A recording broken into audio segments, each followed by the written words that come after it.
Nakalimutan na natin yung nangyari na yun. Para walang tayong lasing, tsaka para walang tayong natukso. Para mas bagay kay ni Lord eh. Ikaw ang magdadala sa kanila sa rest house natin. Ba't hindi kayo nag-uusap? Ano to?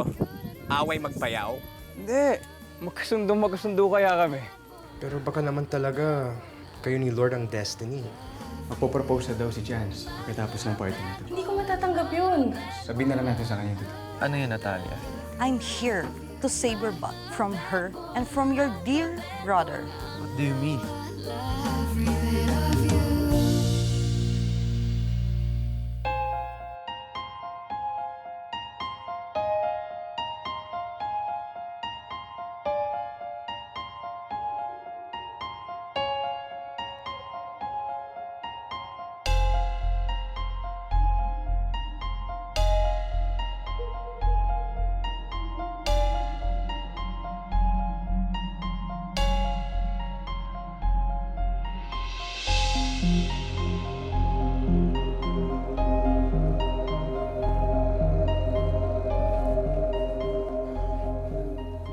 Totoo ba, Lord? Alin, Chance? Na niloloko niyo ako ni Monique?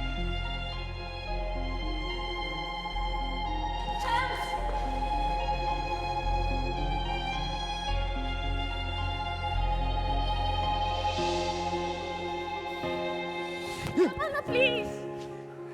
Tama na! Chance! Chance, God's my witness. Chance, sinubukan namin iwasan ng isa't isa.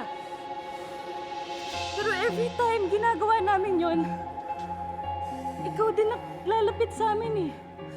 Kasalanan ko ba ngayon? Ha? Ako pa sinisisi niyo? Kulang pa ba yung pagmamahal na binigay ko sa iyo, Monique? And you, dear twin brother of all people, ito ba yung paraan mo na maging masaya ulit? Paraan mo para maka-move on? Sana pinatay niyo na lang ako eh. Chance, I'm sorry.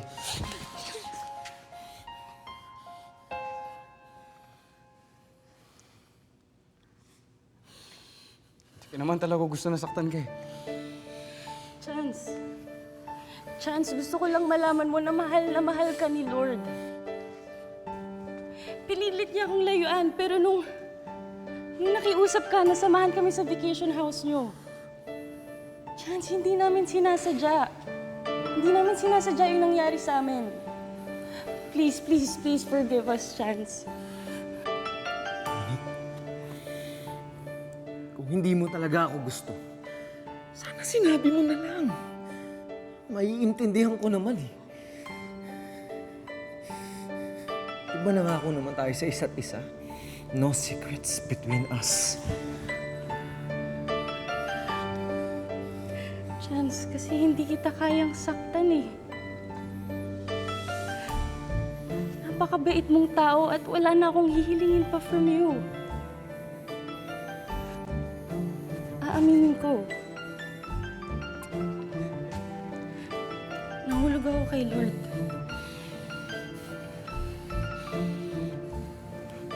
Pero nakapag-decide na ako na nalalayo na lang ako.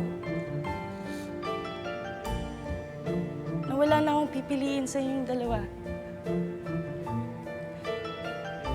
Bala ko sanang sabihin sa'yo ito bukas. Hinihintay ko lang matapos yung party mo. Kaya lang, naunahan lang ako ni Natalia eh. Because Chance is proposing to you tonight. I just want to spare him from the embarrassment of proposing to a flashy girl like you. Natalia, shut up!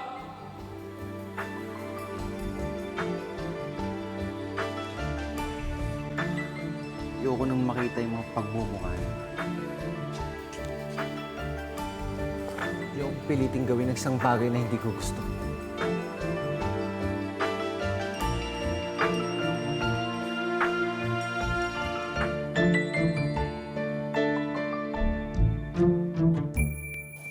Monique? Monique?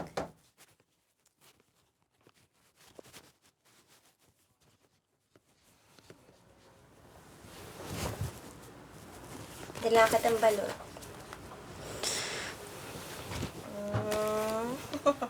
Gusto mo to. Trish. Actually, hindi ko alam ang sasabihin ko sa'yo. And, well, sorry din. Partly ako din yung blame, pero wala eh. Nangyari na.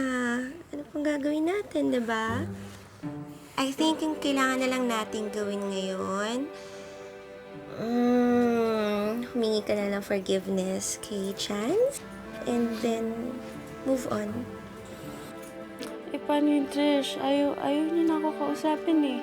Naka-off yung phone niya. Hindi siya pumupunta sa mansion. Hindi siya pumapasok. As in, umiiwas talaga siya eh. Eh, malay mo, nagpapalamig lang. Baka pumunta sa Tagaytay o kaya sa resort niya. Pero ito kasi kinakatakot ko eh. Nakwento sa akin kasi ni James na may suicidal tendency daw si Chance. Ha? Before kasi, nung iniwan siya ni Natalia, yung sports car niya, binangga niya sa puno. Tapos ang sabi, aksidente. Pero ang paniniwala ni James, suicide attempt. Oh my God, wala sa itsura niya. Alam mo, pag may mangyari talaga dyan kay Chance, hindi ko mapapatawad sarili ko.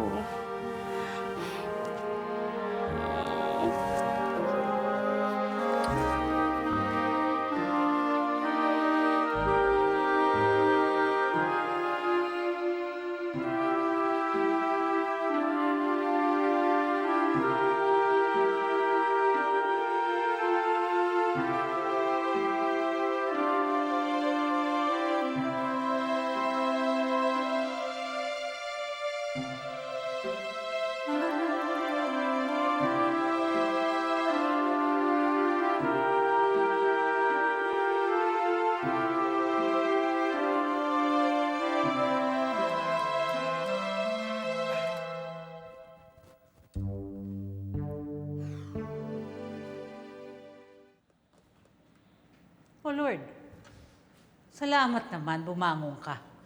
3 araw ka nang hindi lumalabas sa kwarto mo eh. Anak, are you aware that your brother is missing? I have to rush home dahil sa gulo ninyo. And I can't even talk to you. Wait, ma'am. Nawawala si Chance? Oo, wala siya. Wala sa Tagaytay, wala sa mga kamag-anak natin, wala doon sa mga kaibigan niya. Baka naman may alam ka kung saan siya pwede magpunta. Ewan ko sa'yo, Lord. Of all people, ikaw pa. More than anybody else, ikaw nakakaalam kung gaano nasaktan ng kapatid mo nang iwanan siya ni Natalia. Bakit? Akala mo ba gusto ko yung babaeng yun para sa kanya? Of course not! Pero pikit mata kong hinahayaan si Chance dahil gusto kong makita ang kapatid mo na masaya. Ewan ko ba naman sa'yo, Lord? Napakarami namang babae dyan.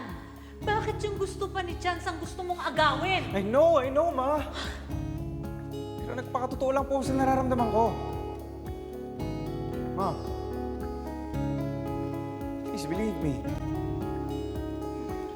I would never hurt my brother. God knows kung paano ko iniwasan si Monique. Sadyang pinagtutulakan lang po kami sa isa't isa. Yaya! Pahanda na motor ko. Sandali lang. Saan ka pupunta? Hanapin ko po si Chance. Hindi po ako babalik hanggang di ko siya nakikita.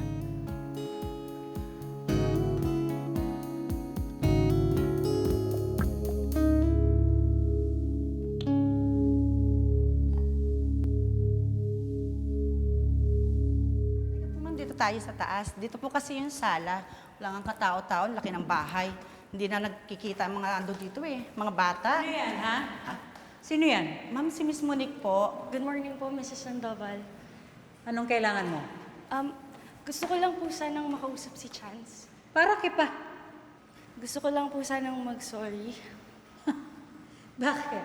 Sa palagay mo ba, mapapatawad ka ng anak ko? Nagbabaka sakali lang naman po. Okay. Ikaw kaya ang lumagay sa lugar ng anak ko? Sa palagay mo ba, mapapatawad mo ang sobrang sakit ng kataksilan sa loob lamang ng 1 linggo? Ha? Eh kung si Natalia nga, 3 taon na nakalilipas. Pero hanggang ngayon, hindi pa rin siya napapatawad ni Chance. So what makes you think that you're special para mapatawad ka agad niya? Kung tutusin mas masakit ang ginawa mo sa anak ko. Dahil mismong kapatid niya ang kasama mo sa panluloko sa kanya. Bumalik ka na lang after 1 year. Next year pa ang balik ni Chance dito. Saan po siya pumunta? Sa Australia. You know your way out, hindi ba?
Sandali, mag-usap tayo. Lord, tama na please. Mali na eh. Hindi ka man lang ba nagigilty sa nagawa natin? Sige, hintayin ko na lang kayo sa klase. Oo, nagigilty ako. Pero hindi maalis ng guilt ko yung nararamdaman ko para sa'yo. Pwesto ko hindi ko kaya. Naaawa ako kay Chance, hindi niya deserve yung ganto. So habang buhay ka na lang magigilty, hindi mo ba kayang patawarin yung sarili mo? I'm sorry. Pero hanggat hindi ko naririnig from Chance na pinapatawad na niya ako, I cannot move on. I'm sorry, Lord. Goodbye.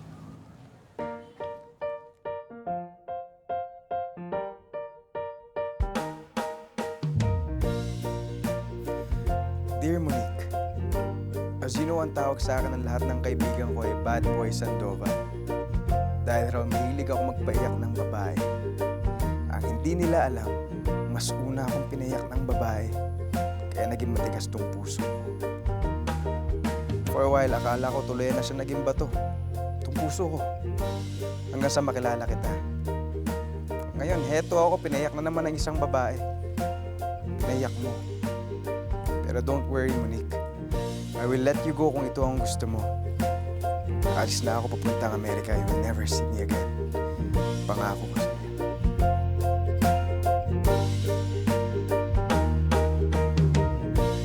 Hi, bro. What's up? Still mad at me? Sana hindi na. Sana tulad pa rin ng dati na ang dali mo akong pinapatawad sa mga katarantaduhan ko sa'yo. But I guess iba na ito. Hindi na laruan ang inagaw ko sa'yo. Alam ko naman na mahal mo si Monique. At alam ko kung bakit mo siya mahal na mahal. Monique is a very special girl. She knows how to inspire people. Siya ang dahilan kung bakit finally gagraduate na ako this year. Siya ang tulak ko. Having said that, wish ko lang ma-realize mo kung bakit nahulog din ako sa kanya.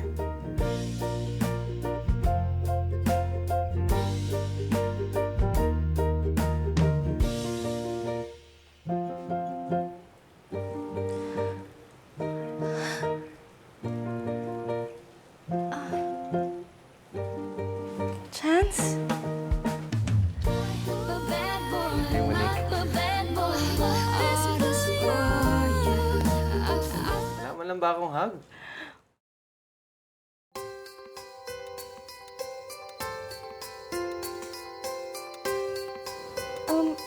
Kailan ka ba nandito?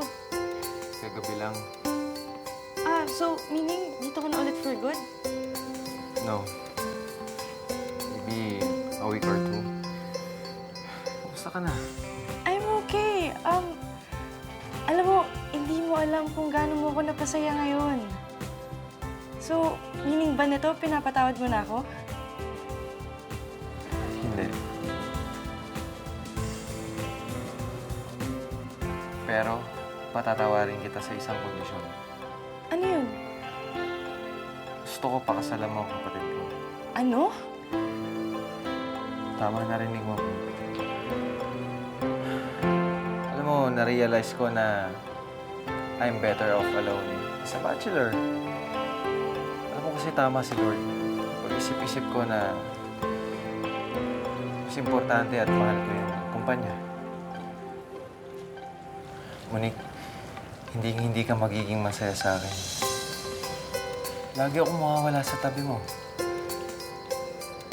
Hindi ko magagampanan ng papel ko bilang asawa at bilang ama. At saka hindi ko kayang iwan ang kumpanya. Napaka-importante sa akin. Oh, ano pang hinihintay mo?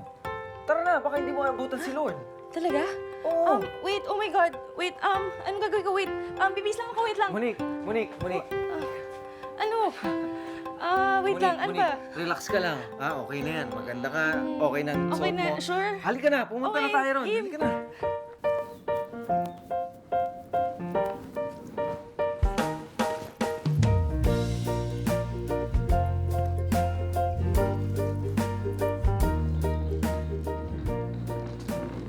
Sir, alis ka na po ba talaga?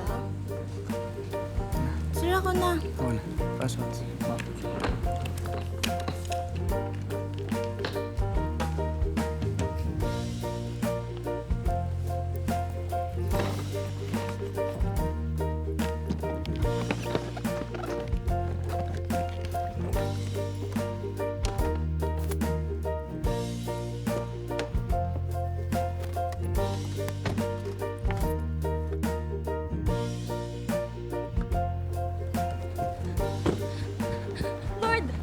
Lord, wait.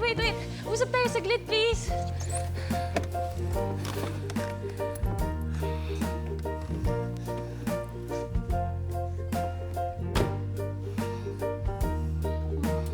Lord, please. Please, huwag mo na akong iwan. Susuotin ko to ulit. Susuotin ko to ulit yung anklet na bigay mo para forever na ako nakatali sa tabi mo. Please, huwag mo ko iwan. Please. Talaga? My bad boy, my bad boy. I know I love you. Bad guy who's willing to be the best guy for me. I wanna love you through and through unconditionally. My bad boy, my bad boy. I think I love you. My bad boy, my bad boy. Mahal. Na mahal. Na mahal kita. I know, Lord. I know. My bad boy, my bad boy. I know I love you.